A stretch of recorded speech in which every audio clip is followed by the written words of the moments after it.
इतः पूषां विश्वक्सेन कथासु यः नोत्पादयेदधिरति श्रमेवं हि केवलम्। धर्म का ठीक ठीक अनुष्ठान करने पर भी यदि मनुष्य के हृदय में भगवान की लीला कथाओं की प्राप्ति का अनुराग उदय न हो तो वह निराश्रम ही श्रम है। बंधुओं, एक बात विचारणीय है कि हम धर्म क्यों करते हैं। कि धर्मस्य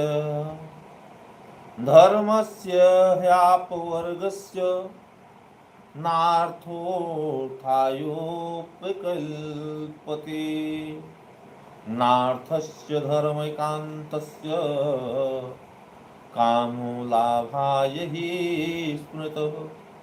बंधुओं, हम सभी धर्म प वर्ग के लिए करते हैं। प वर्ग में कौन कौन से अक्षर आते हैं? प, फ, ब, भ, म।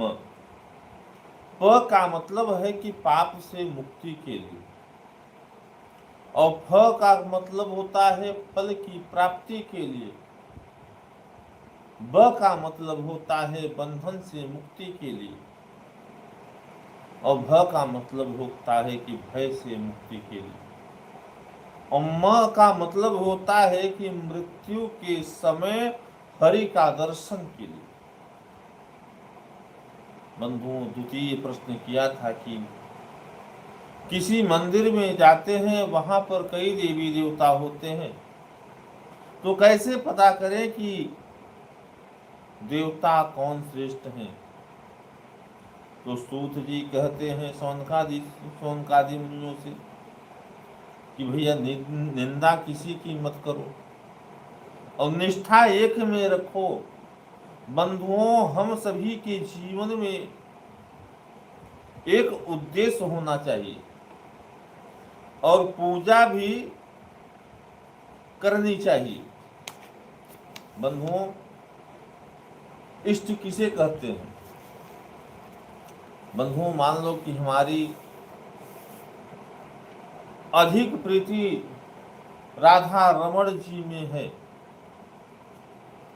और हम राधा रमण जी को अपना इष्ट मानते हैं।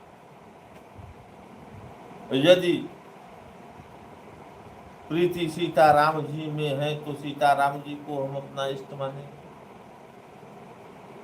यदि हमारे इष्ट राधा रमण जी हैं और हम किसी मंदिर में जाते हैं तो अनेक भगवान हैं, तो हम क्या करेंगे कि पूजन हम सभी की करेंगे, किंतु जब कुछ मांगने की बात आएगी तो हम अपने राधा रमण जी से ही मांगेंगे। इसका अर्थ यह है कि अन्य किसी देव से हम कुछ नहीं मांगेंगे, किंतु जब कुछ मांगने की बात, कुछ, इसका अर्थ तो यह हुआ कि अन्य किसी देव से हम कुछ मांगे नहीं। तो सुनिए, हमें और किसी विध से मांगना है। मान लीजिए कि हम सीताराम जी की शरण में खड़े हैं और हमें कुछ मांगना है, तो हम कैसे मांगेंगे? हम सीताराम जी से,